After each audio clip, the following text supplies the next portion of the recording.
Vinaka, Namaste and good evening. I'm Vijay Narayan. You're watching Fiji Village Straight Talk. This week, another critical issue that is affecting our country for many years.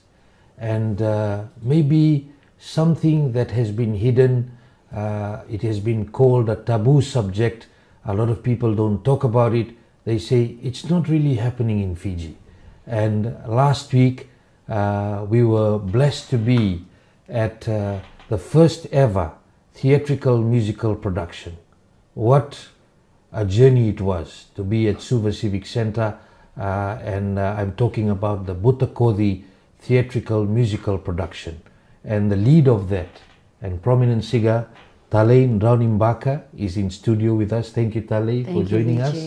And we also have the Asia Foundation Program Officer for Fiji CSO Specific Rise Combating Trafficking in Persons, Nanise Rasuaki. Thank you. Who got the ball rolling in relation to this concept. So Nanise, thank you very much for, I know you're really busy, coming for our audience this evening to talk directly about this critical issue that affects Fiji, has been affecting Fiji for many years, that we can continue this process, that we talk about it and find solutions going forward.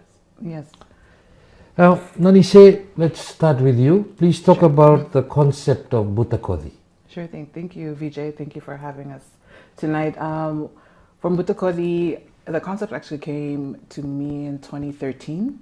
I was a guest at a primary school prize-giving ceremony, and the children came out and did a dance, and the dance happened to be Leitendalo Kotamangu. And as they were doing their dance and doing their lay movements, everyone was joyous, but I was listening to the lyrics. And because of my experience and my work in trafficking in persons, as I listened to the lyrics, I realized that the Leite Ndalo Kotamangu was actually a take back on what human trafficking is in that era. And so the concept kind of started rolling from there. How do we utilize this song to raise awareness on what trafficking in persons is, and that trafficking in persons was not something new? The modern day slavery part, it was not a new concept. It's been in our country since the 1800s. And so it's just trying to make sure that we did the right research, that we honored the right people, and that the funding would come at the right time. And I was hired by Asia Foundation Pacific Rise CTIP in 2022. And I was given the platform to actually utilize this concept that I was holding on to since 2013. And they gave me that platform to say, hey, let's use this to raise awareness on trafficking. And because the funding aligned, because they understood how our culture is a culture of storytelling, I was finally able to utilize the contacts I had here in Fiji and was able to get in touch with Miss Talei, and we started talking about how we would be able to create this concept into delivering it and implementing it into a musical theater production. So about 11 years in the making. Yes, sir. You must have been emotional that night during the launch. I was, yes. And the people who have been behind me. What was running through your mind? What was running through my mind? It's finally here. Yeah. We're finally delivering something that was given to the people, so that way we can actually raise awareness on trafficking. We're finally doing what we've been called to do. Yeah. So. And we'll talk about Leite Ndalo, because I'm sure everybody watching has sung that in school at any time. You know, the primary school teacher will say, let's sing a song, and that's always been the favorite song, and many not realizing. Correct. Even when I spoke to a lot of people, you know, who watched the show and said, I never realized. Yeah. Even they said, even my grandmother used to sing it to us without realizing what it meant. Now, Talei, how did you get involved in the planning of this historic project? Well, like Nani said, she was already into that stage where she's able to deliver. So she actually, I don't know how long she'd been trying to message me, I think like a month, because I live out in Fulanga now. And I did come in for an event that I promised I'd come in for, and I was about to head back, and she messaged me and just goes, "Are you here? Like, is that why my message came through?" I said, "Yeah, I'm here, but I'm leaving next week." She said, "We got to meet for coffee." So we met, and she told me about She had dreamt this up from 2013. I think it was also on a plane coming back from Africa on one of your volunteer missions. Yeah. And she just said it's about Late Tindalo. Mind you, at that point I'd already heard about Late Tindalo. I'd already known about the story behind it.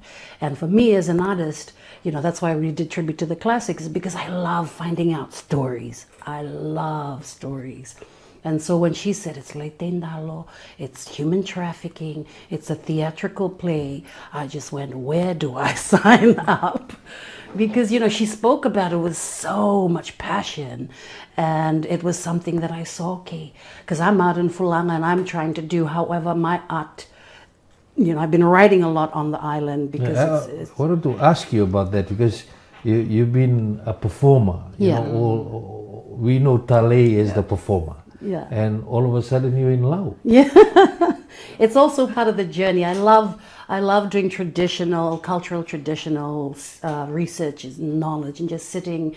And it's like Nani said, we're a culture storytellers. So in Laos, I actually sit, and mind you, that's my husband's village. I go out and sit with his granduncles and grandaunts just so that I can get stories. That's where my art is taking me. I'm just absorbing information from the elders and seeing how that goes for my art. So when that being in mind, coming in and Nani talking to me about, it's actually a really old folk song that you'll be telling a story on. And I was like, yes, that aligns with what I'm doing right now and where my art is. It's interesting what you're doing, Talei, because for me personally, I feel there's a huge vacuum in, you know, knowledge. Yeah.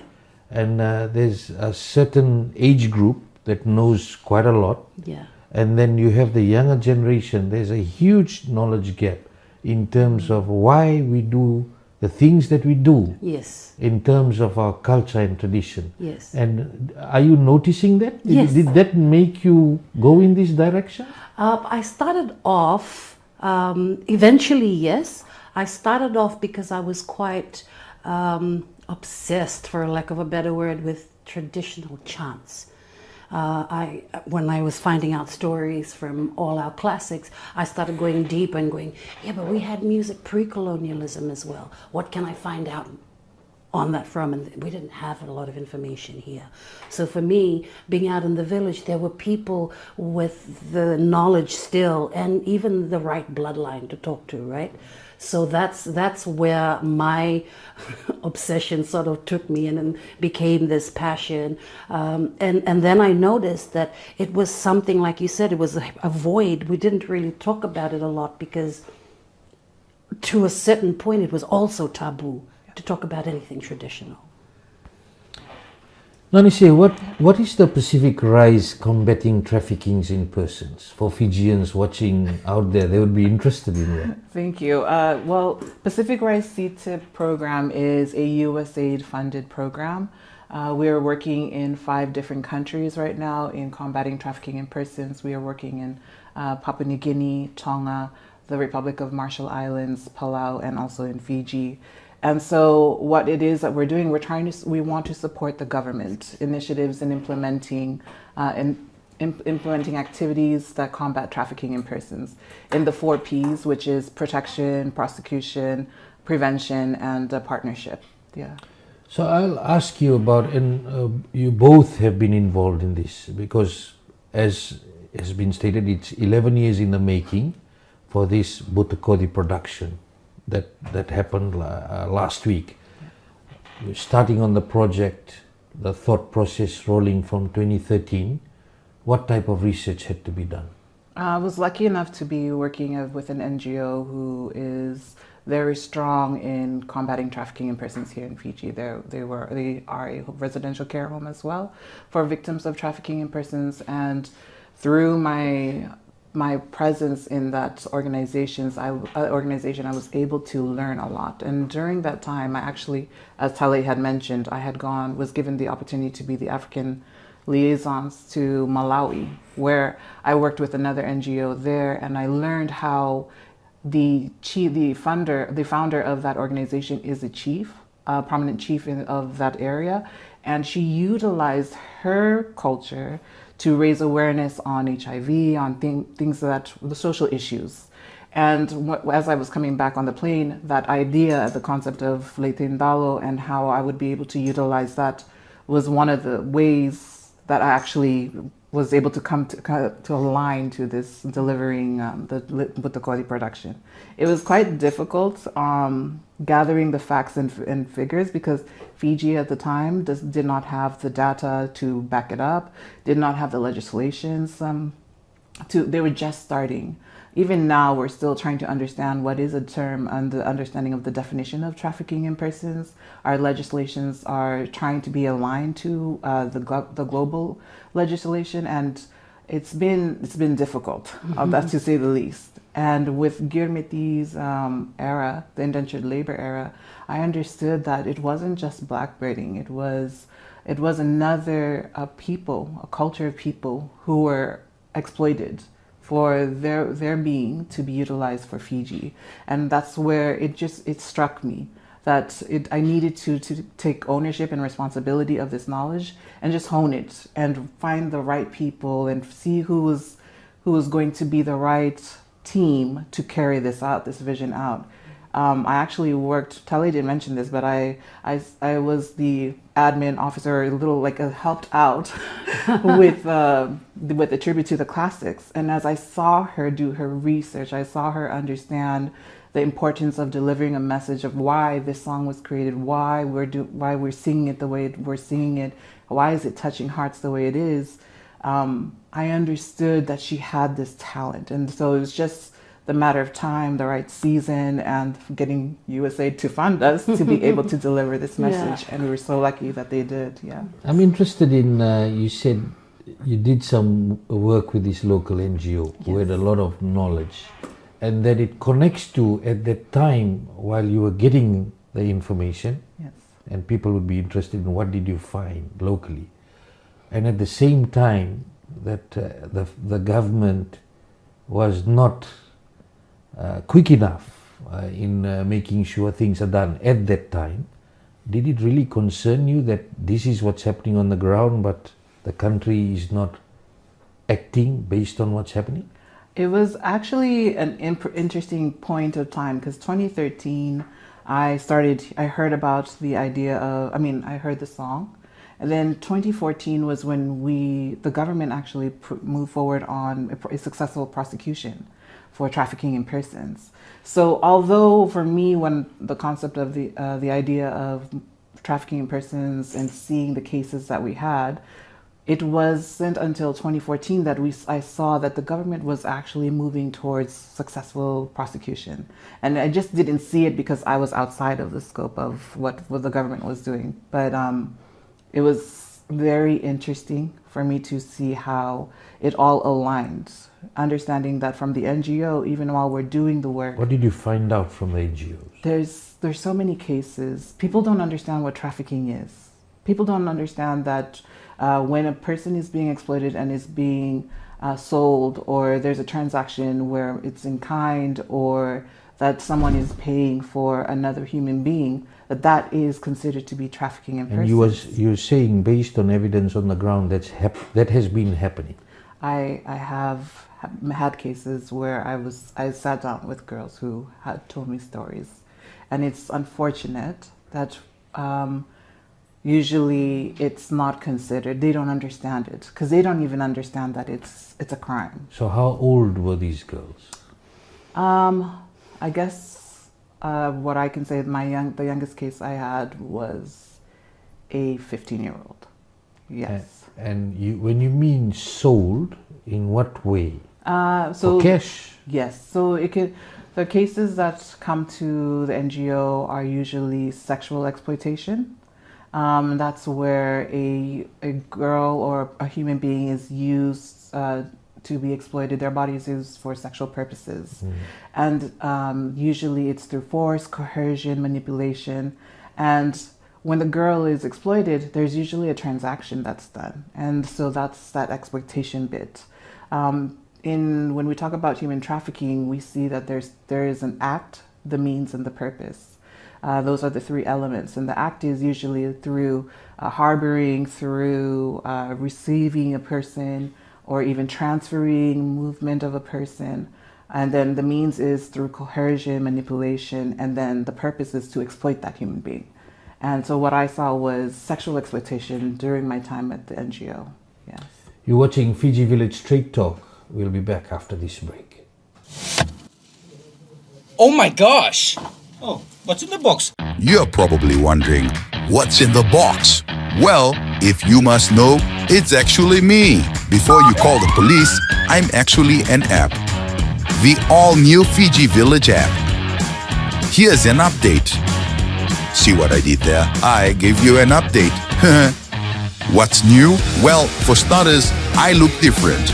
My new layout also comes with stories. If you're looking for something short and sweet, I will bring you the latest news on the dot so you stay updated. You're welcome. You don't have to go anywhere for content because I bring the content to you. Not only can you listen to your favorite radio stations, you can now watch online video content. Which reminds me, do you love sports? Well, guess what? With the Fiji Village app, you can stay up to date with your favorite sports and scoreboards, no matter where you are. Your number one news website just got better with an app. Download and get updated now.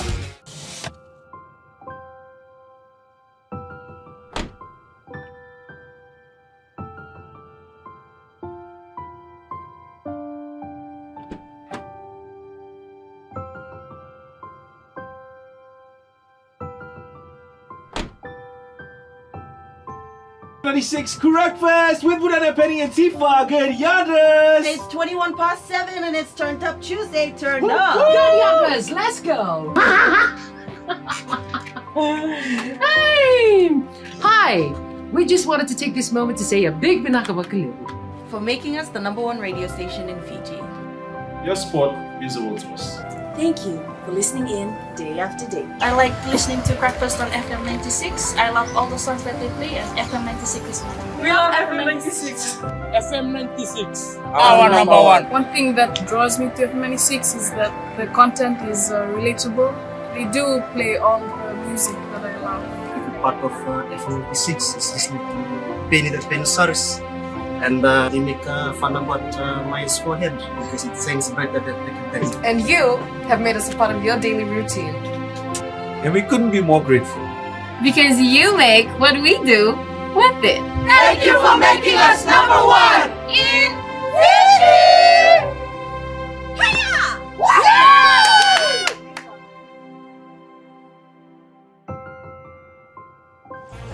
आप देख रहे हैं इसी संडास जो हमारे superstar प्रश अभी आकर इस्तेमाल करेगा किसी वक्त अभी लो आ गया superstar purse Not following me again. Sir जनता जानना चाहते हैं सर अगर जनता जानना चाहते हैं सर अगर rumors true sir hopefully bye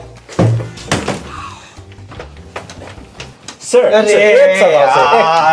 आप देख रहे हैं दफ्तर के स्टूडियो में हम बन चुके हैं जेसिका जनता जानना चाहते हैं जेसिका जनता जानना चाहते हैं कि आप कौन सी मेकअप लगाते हैं आज मैंने तो कोई मेकअप नहीं लगाया. लगता है लगा ले How dare you, DA! तो आप देख रहे हैं यहाँ एसएन का गाड़ी पड़ा है काफी गर्जी है लेकिन एसएन साहब एसएन सर अमेरिका से आए हुए हैं सर अमेरिका का जनता जानना चाहते हैं सर आप हमेशा काला चश्मा क्यों पहनते हैं सर तो सफेद चश्मा कहाँ मिली?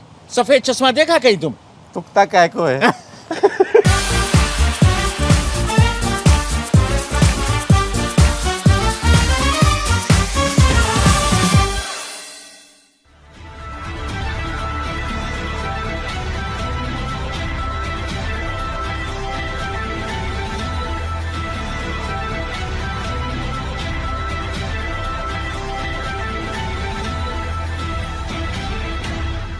Back. You're watching Fiji Village Straight Talk. I'm Vijay Narayan. Our guest tonight, important women in the house tonight, Butakodi Theatrical musical production lead and prominent singer Talei Draunibaka and Asia Foundation Program Officer Nanise Rasuaki.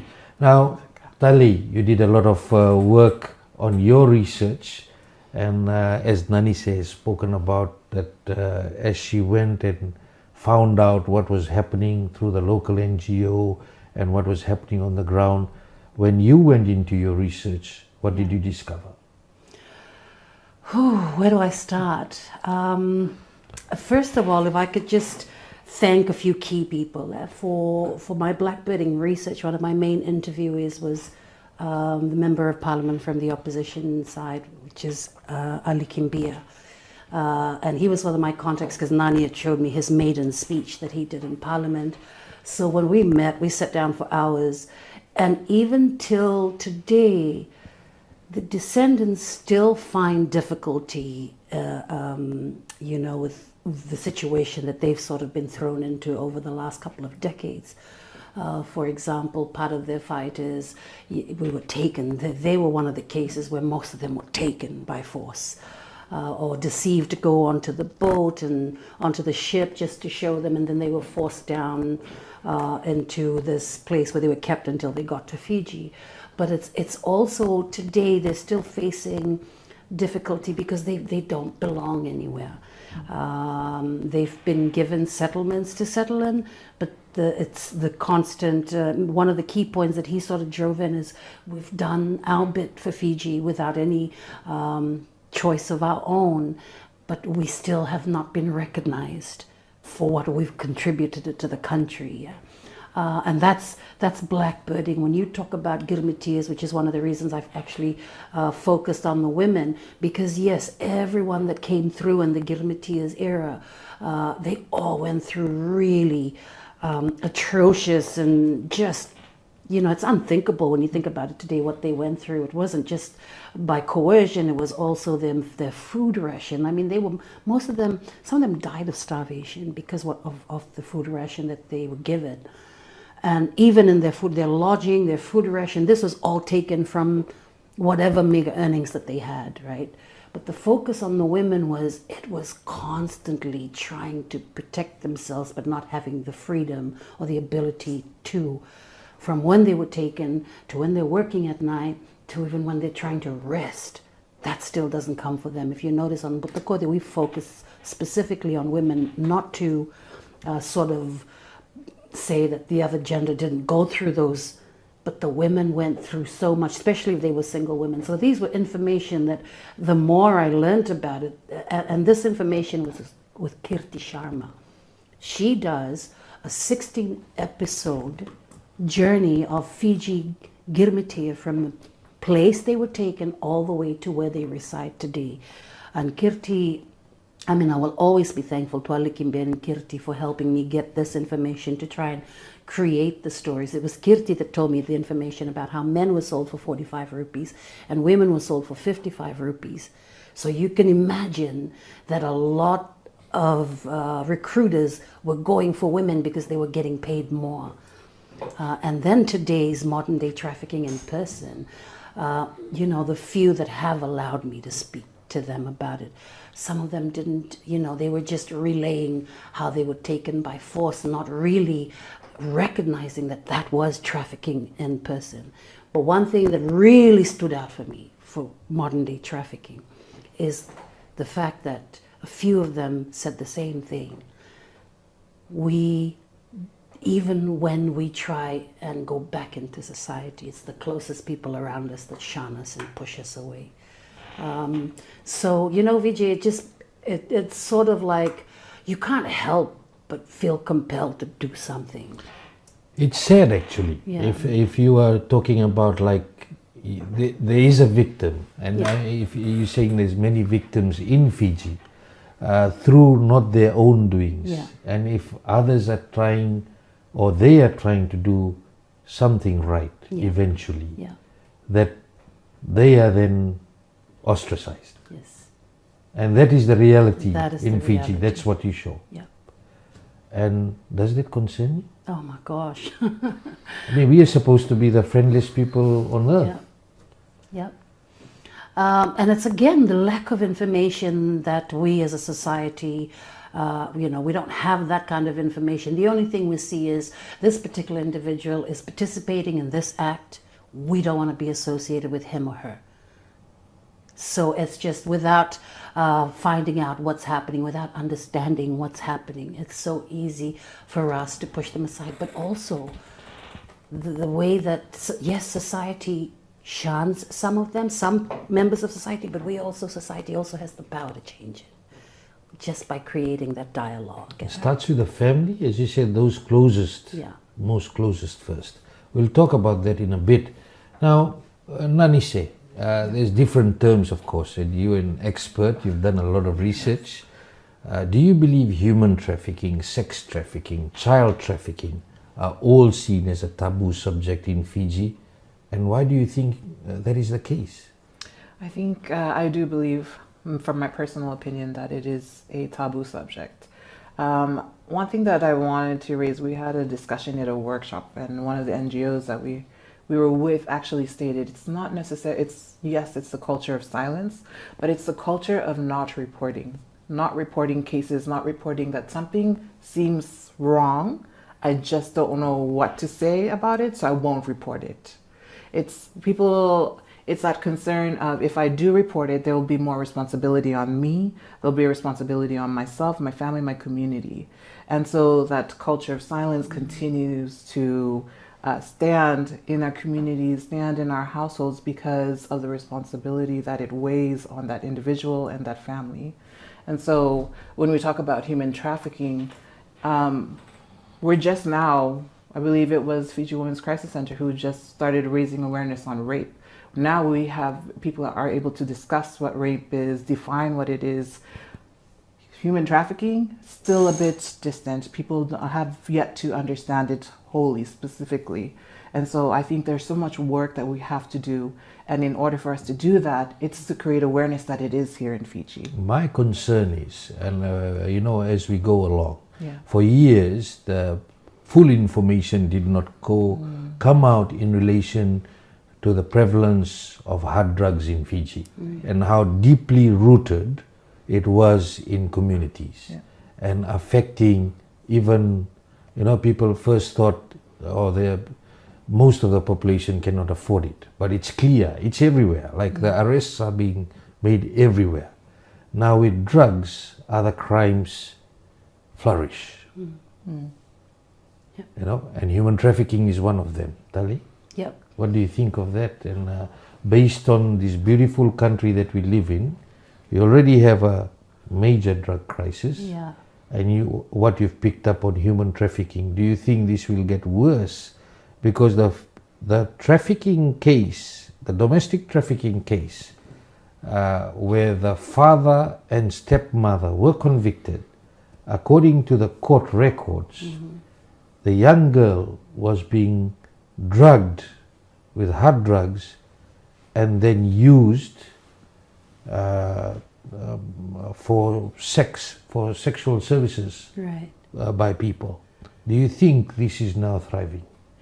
Well, my focus on this journey has been research on human trafficking. I did speak with, I know if you know Kalisi, you did a piece on her a while back. She did mention that the two marry, human trafficking and drugs. And I think there's an interview also out, a documentary out from ABC, that they did a documentary on the drug problem in Fiji. What Kalisi mentioned was, here's the difference. This is just, I haven't done a deep dive into drugs the way I did with human trafficking or trafficking in person. But there was conversation saying, the difference is the drug that's out on the street, you buy it once, it's gone. For human trafficking, you use one person over and over again, and it could be for a number of years, that it's just that one particular person over and over again. So I would love to go deeper into the stats of drugs. I wouldn't have any information on that, but I do know that at some point the two marry. Nanise, the correlation between drugs and human trafficking? Yes, well, for me right now, personal opinion, I do believe that the two marry. We have yet to do research on it, but I think evidence is shown in the stats and the reports that are coming out in the papers and through the police records. Do we expect some surveys to be done? Because I noticed, Fiji hardly has any statistics. I will definitely be taking that to our table to have that conversation. I think if as we have this conversation, there's ideas of maybe looking into that and seeing if that is something that we could support the Fiji government on. Yeah. So those who are watching, maybe the funders who are watching, we're looking forward to you funding something like that because at the end of the day, it will help our country in moving forward.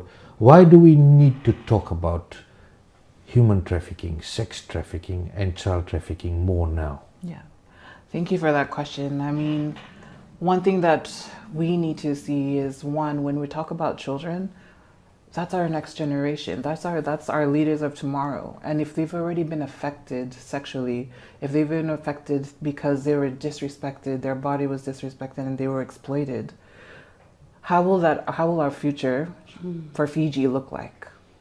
And for me personally, when I look at why we need to talk about human trafficking, I believe we need to talk about it because it's here.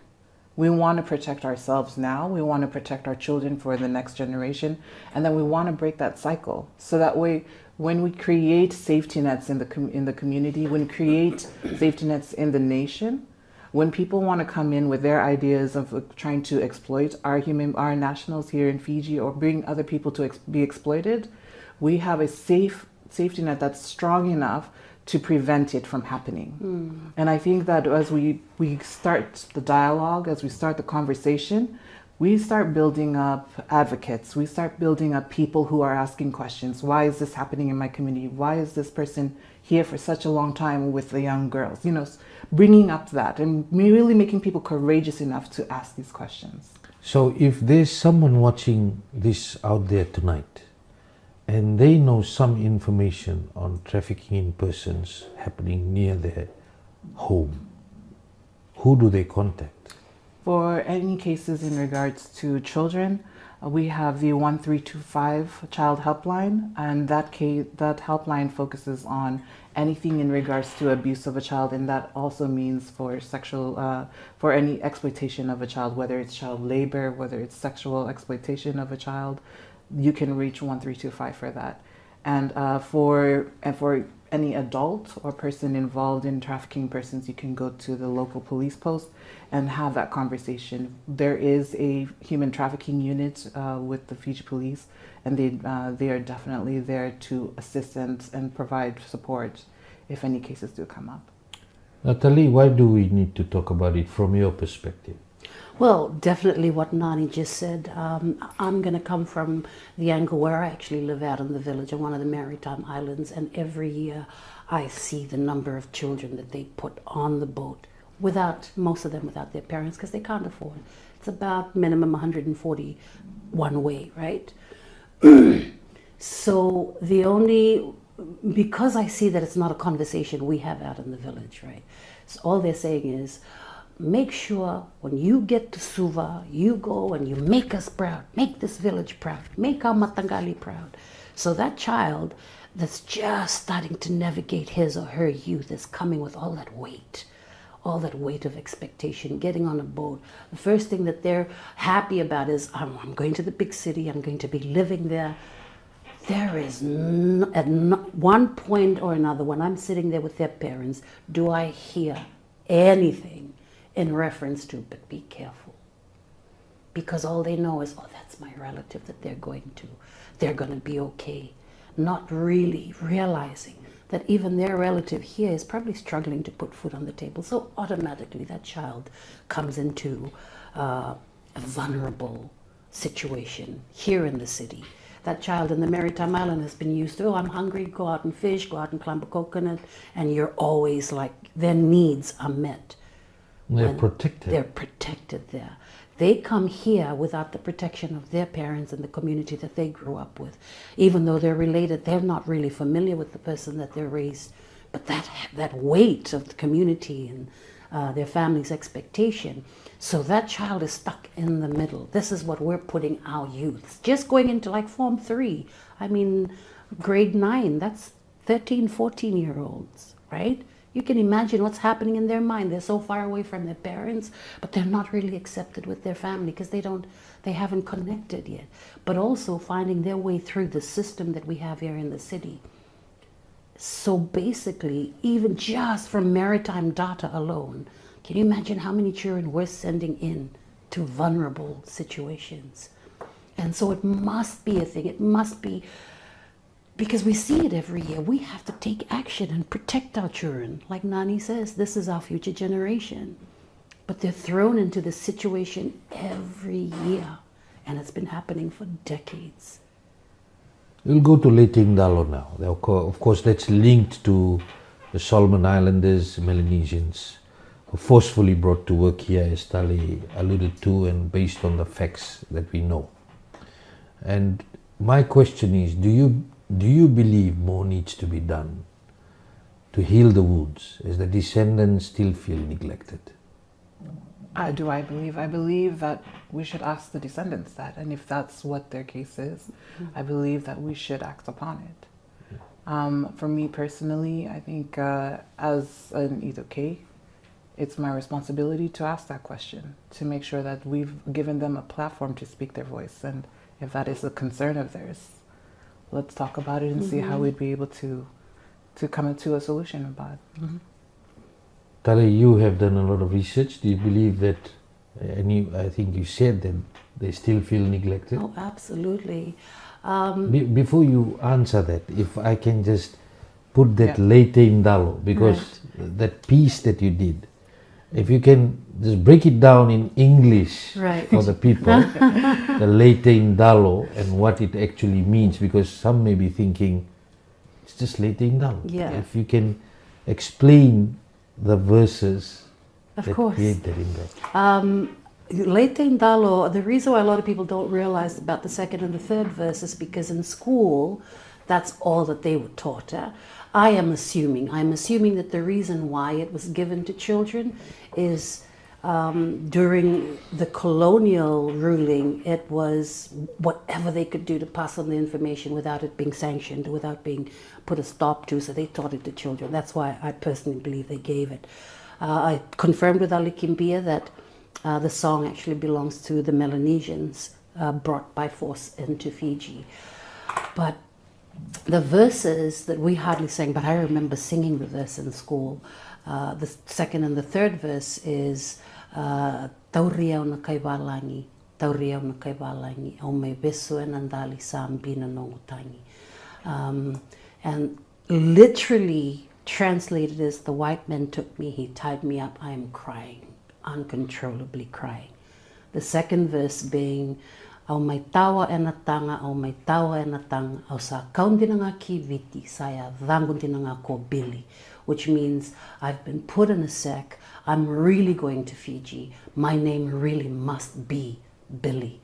And all of this is in a 150-year-old nursery rhyme, folk song, carried forward by children. Powerful. That's so powerful. Yeah. Like, storytelling just through that song. Just through that song. Now, we definitely will be taking this issue further about blackbirding. Another issue that was raised is that our books in our education system, and a real concern being raised that some of this history has been wiped out from the books that people are reading now, in our students who are growing up. Now, is there any work that's going on with, from a wider perspective, with the Ministry of Education in relation to these kind of issues as well? There is discussions for next year that we'd like to work with the Ministry of Education. It's, as of right now, it's on discussion on raising awareness and putting a component of trafficking in persons into the education. Yeah. Based on your research, do you believe that this should all be taught to our children from a very young age? I hope so, Vijay. I hope that through this production there is more awareness and that the dialogue starts and it takes it to national level where there's some implementation that will create change. You know, like for your question about blackbirding, there is still so much trauma in, you know, it's a generational trauma. And I hope that this production is the first to acknowledge, because, man, we need healing. And I feel like healing can only start if we start to acknowledge. And I feel like this production is the first step to acknowledging that. And hopefully it'll get to a level where we start implementing policies that can make a change. For the Girmitiers, there's, we talked about it, and I want us to just go further a bit on that, your focus on Girmitiers for both of you, and what is your message to the people? Because a lot of people think that everybody came willingly to come to Fiji to find a better life here. What were the hardships that they faced, and did they all come willingly? From Butukoti, you could see that not all came willingly. That's the common misconception. And I think for me, the message I want to deliver to those who are descendants of the Girmitisa era is that we see you. We see you and we acknowledge you and the pain that you had gone through. And so that was one of the reasons why Butukoti production made sure that we had them as part of the storytelling. Yeah. It's interesting because Indo-Fijians, also there's been a big battle of identity, and even down to the coups that happen, or the Indian is trying to take over Fiji. Yep. Now that is another thing. It's first they have come in, and as you said, not everybody came willingly. But secondly, they're caught in this situation that has affected them even more. Absolutely, yeah. When you were doing your research, what did you find on the ground from the community when you were talking to them? And on top of that, you also had a very raw message about how our women, even after a long, hard day's work and starving, as they're trying to rest, and I'll let you finish what you discovered. Like I said, I spoke with a Kirti Sharma who herself, out of just passion, took a deep dive into the journey. Yeah? And it was, I remember having conversations with elders, and this is unfortunately not recorded, but I spoke with an individual who said, I used to hear about it from my grandfather. And my grandfather said that he heard from his grandfather that there were conversations happening with the ruling party at the time, that they had to tell Fijians something about Indo-Fijian. They had to tell Itoke something about Indo-Fijian. They told Indo-Fijian something about the Itoke. They told the Itoke something about blackbirding, to sort of keep them divided. Because there are stories, Fiji, there are stories out there where they actually intermingled with each other. And this was something that they couldn't have. They had to make sure that they had to conquer it. Therefore, they had to divide them up. The colonizers had to divide and rule. They had to divide them up. There is a story out there about a particular person who came from India. And he was, I think, a slightly higher class in the caste system, that he was taken, he was just on his merry way, and he was actually captured. There's a story out there. This is actually in the books. And he came and he was working out in the field, and then one day he just gave up. So he came back, and on his way back, he decided, I'm not going to take any more of this. And he was just on the night, he had eaten all of his ration, which was not that many, because he knew that night was going to be his last. There's a knock on the door. 2 Itoke men looking for food. And he told them, I don't have any more food. So they said, okay, give me a pot, give me a knife. This 2 Itoke men came back with cassava, tapioca. And they sat down and they cut it up, and the records of this particular person from India telling the story, he'd never seen cassava before. So they sat down and they ate. And when the 2 men stood up and they said, are you full? He said, yes, thank you very much. And the guy saw the rope on the ground, and he asked, can I have that rope? That changed his fate that particular day. And there's records of this particular gentleman. And this just goes to show that what was is no longer now, because of how the colonial structure was to keep them divided. So even today, that narrative that the colonial government started is still happening today. And hopefully through this production, we're able to change that and let people know that you have this group of people that have gone through generational trauma, and we don't understand it because of how the narrative was. And hopefully we get to change that, Vijay, because like I mentioned, just acknowledging it is the first step. And that last scene, I'm talking about your Makani character. Yeah. After a hard day's work, what you're trying to portray based on the research that you had done. It's very raw. It is very raw, Vijay. You know, to try and imagine, you've had everything stripped from you, you know, as an individual, coming into a place that you've never heard of, you don't know about, you don't know anything about the culture or the land, and you're still trying to adapt to the fact that this is the life you're now living. You're up every morning, you're still tired from the day before, you're hungry, you haven't eaten a lot, you're working out there for more than half a day. To come home and have rations that will not be enough for you, knowing that. But also knowing that even while you're eating, somebody's going to come and take you against your will. And that was an everyday thing. You know, and that part of the story, people, you know, they don't talk about it because it's too traumatic.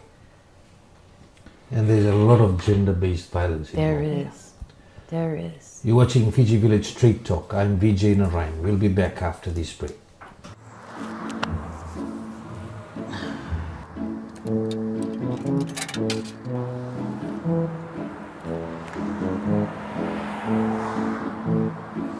क्या आप भी परेशान हैं?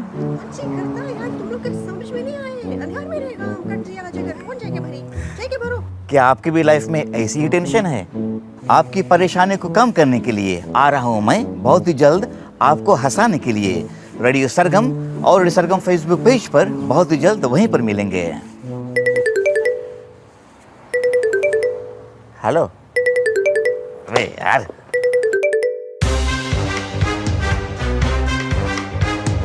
that sounds right. Okay, I got it. If I could turn back time, if I could find a way. As I walk through the valley of the shadow of death, I take a look at my life and realize there's nothing left. Sick and tired of hearing all these people talk about what's the deal with this pop life and when is it gonna fade out? The sun is fading away. If I could reach the stars, Bum, bum, bum, bum, bum. I don't know the rest of the words. I'd give them all to you. As the June light turns to moonlight. La la la la la, la la la la la, la la la la la, la la la. Loving you is all I ever need. Making love with you is all good. I take back those words that hurt you, and you'd stay.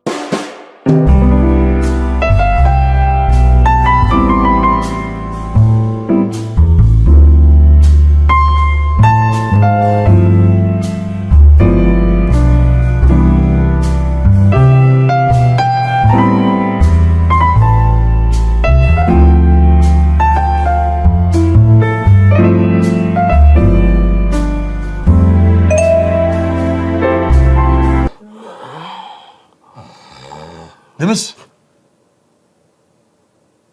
sa mama na lima? Bebe, kenapa? Gol. Gol!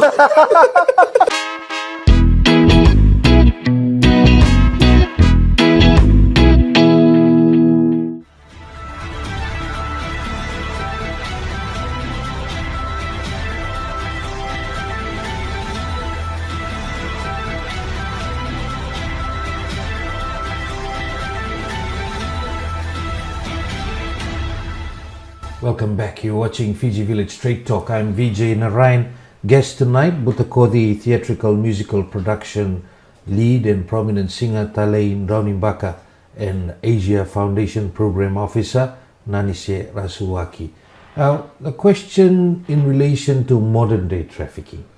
Please elaborate on what you have discovered based on your research, as that remains a taboo subject as well. I've spoken to a lot of people. Some are saying this is not happening in Fiji. Yeah. I think it's also understanding all the different aspects of modern day trafficking in person. I think that you have a couple that has to do with employment, but I don't know if Nani can correct me. The stats on it is, I think, 3 and 5 are sexual trafficking cases. The 3 and 5 is the children who have been sexually abused. Yeah. Oh, sorry. You're Children fine. who have been sexually abused. Yeah. There are some cases, I mean, individuals, and I can only speak on the individual researches and interviews that I've done. Sadly, even for individuals that have been taken against their will, they don't realize that it is modern day trafficking in person because, again, the awareness programs that we have in place is not reaching the masses, maybe because of lack of support or, but it's happening, Vijay. It's happening every single day. But because we don't talk about it, we don't recognize it. And that was the whole purpose of Butokodi, was another vehicle just to create that awareness so people can go, oh my gosh, we really have to start talking about it to protect our youth and our children, Vijay. These are our children. And it's still a taboo subject. Exactly. I mean, I found it to be interesting when I quoted some reports in the past years and tried to reach out to certain government officials. Mm-hmm. At the time, I used to get shunned, or that report was discredited, that it's not factual in nature. So I'll go to that report and I'll ask you, Nanise, a few things. US State Department 2024 report. It states, some Fijian children are at risk of sex and labor trafficking as families follow a traditional practice of sending them to live with relatives or families in larger cities, where they may be exploited in domestic servitude or sex trafficking in exchange for food, clothing, shelter, or school fees. The report says that foreign yacht owners and foreigners hiring locally owned yachts dock in rural Fijian islands and seek young women, usually children, for marriage. And some of these women and children subsequently become exploited in forced labor or sex trafficking. The other line I want to highlight, it has been highlighted that taxi drivers or other facilitators transport Fijian child sex trafficking victims to hotels in popular tourist areas or to private yachts at the request of foreign tourists seeking commercial sex acts. Do you believe, based on this, is this a rumor? This is an actual report. That's an actual report from the Department of Yes. State's for in regards to combating trafficking in persons. And how they're collating that report is through interviews with government agencies as well as CSOs who work in the area in the field of counter trafficking in persons. And so that report is true. Factual. And those are the findings. And we have to accept it as a country. That's right. And work on it. That's right. We need to protect our and children. work on it quickly. Yes. The other issue, coming back to you, Tali, the report says children as young as 12 years were exploited in sex trafficking, sometimes by family members to purchase food and other essentials for the families. You definitely, I think when we earlier spoke, you spoke about this is happening and those who are doing this are the closest to the children? Yep, it's within their intimate circle. About 80 to 90% of the cases are within the intimate circle, meaning the people that they already know and to a certain extent trust. A neighbor, a friend, family members, even a mother and a father. There's a confidential report that I had read. One of the victims was actually used or sold for gas so that her mother could change their gas because they didn't have any money. So it's happening on a daily Vijay, and some of the stories that I've gone out and some of the people that I've interviewed, it's so dark that I don't understand how it hasn't become that we don't have more action plan for our youth, because most cases, Vijay, they're all under 18. And in most cases, they're helpless. yeah, they're vulnerable and they don't have choices. So it's been done against their will. Mm-hmm. Yep. And in in most cases, these are parents and very close family members. It's in the intimate circle. And when I first came into it, like I said in our last interview, I thought it was just in the movies. Not until you take a dive into it and I start going out and talking to people that I realized just how staggering the numbers are for human trafficking here in Fiji. I will share something else from the US State Department report, which really is concerning, that Fiji has been downgraded to Tier 2 watch list as the government of Fiji does not fully meet the minimum standards for the elimination of trafficking. It says it is making significant efforts to do so. The report says these efforts included initiating development of victim identification standard operating procedures. I will try to find out if that started already. Convicting 2 child sex traffickers in one case. I just talked about it earlier in our interview. Conducting actual research to assess the scope of the country's trafficking in persons problem. Conducting awareness raising activities, hardly any. And providing training to labor inspectors, I'll have to check on that. However, the US State Department states the Fiji government did not demonstrate overall increasing efforts compared with the previous reporting period. The current budget and the last budget for human trafficking for a year was $10,000 for the whole year. And that is the seriousness of the situation. I've been told that they may be getting money from donors, but the fact is, as a budget line item, as a government commitment, it's $10,000 a year. What do you think needs to be done, Nanise? Actually, I really do believe that after we read this report, we actually had to sit down and with the Fiji government, and as right now, we're currently moving on in implementing some of the recommendations that were submitted by this report. As you can see, we were able to utilize the Butukoli production to raise awareness on trafficking in persons, and this is one of the areas. The Fiji government was endorsed this partnership and the production itself, and just having that support, they were there as part of the peer review to reflect on the storytelling and to ensure that this was going to be out into the public. And so there are a few recommendations that have been already, we've started moving on discussions with the Fiji government and how we would be able to work together to collaborate, to showcase that it's not just the Fiji government and the CSOs, but also the international development and organizations who would be able to come in and support any of these recommendations so that we would be able to implement it in combating trafficking in persons for Fiji.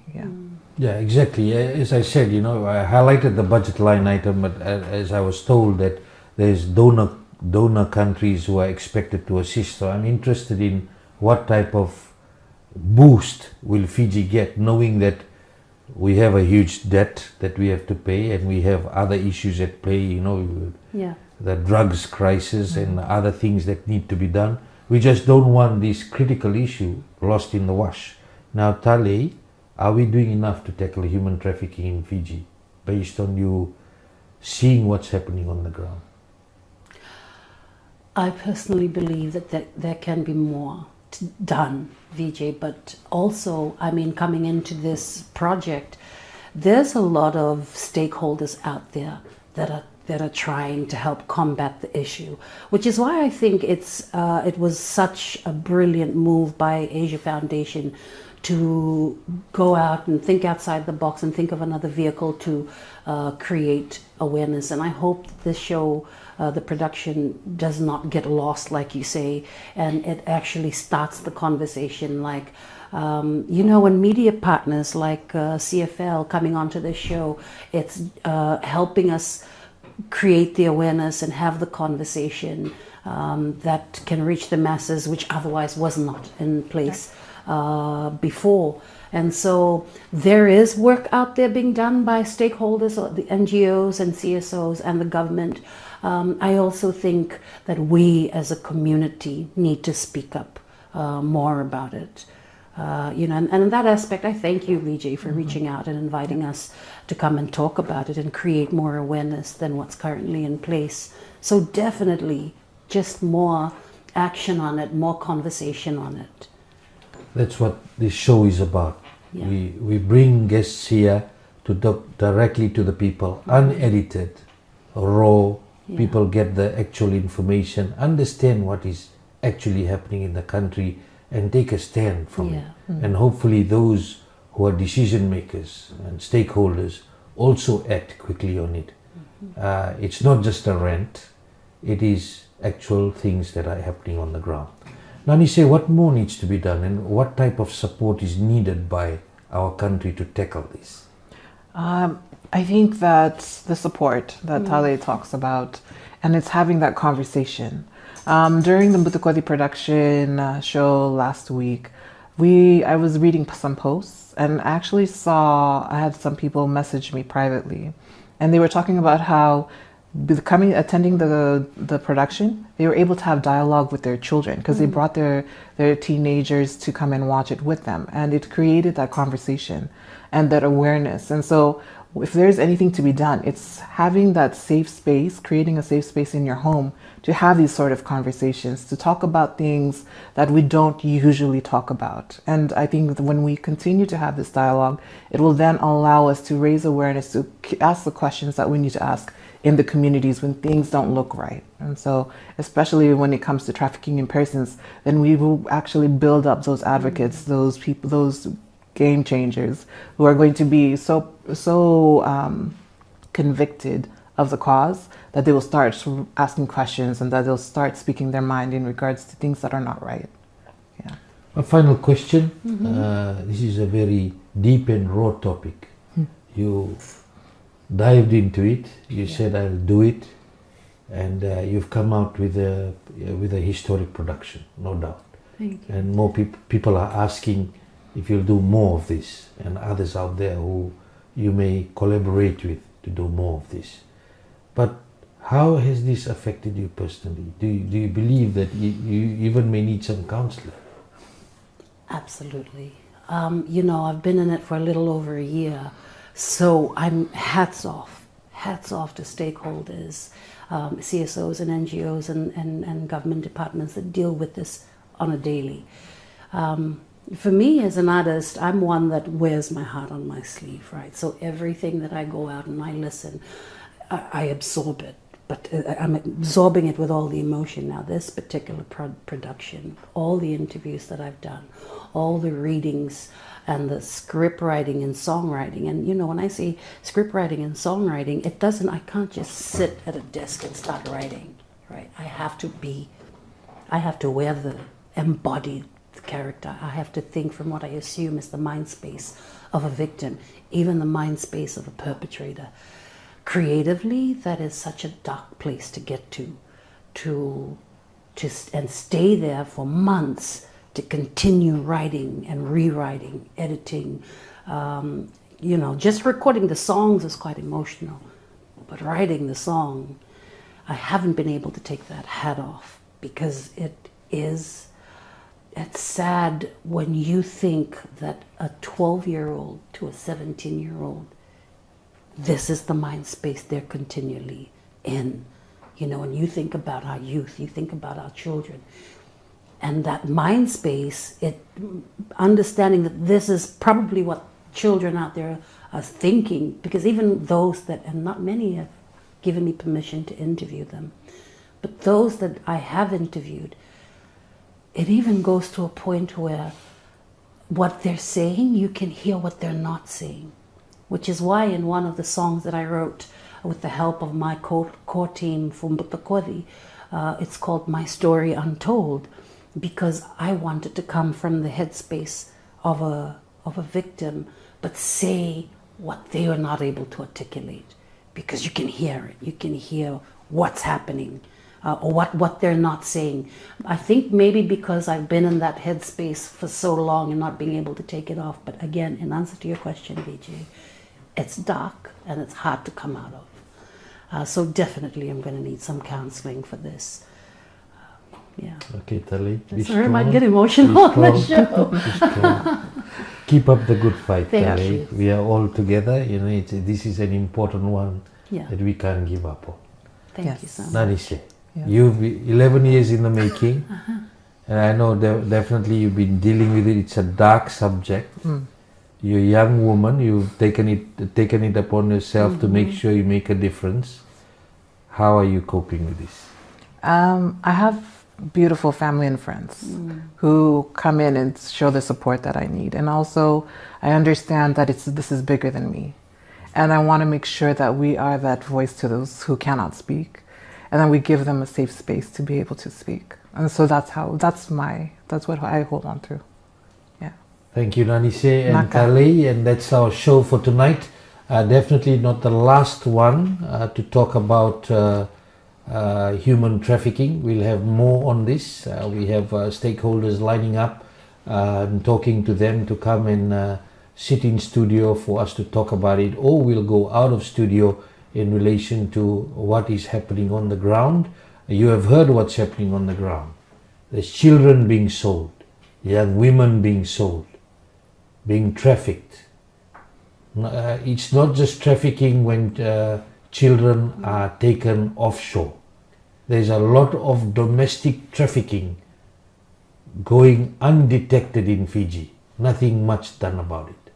And we will be talking to the stakeholders, talking to the authorities on what more needs to be done. Until next week, have a good evening.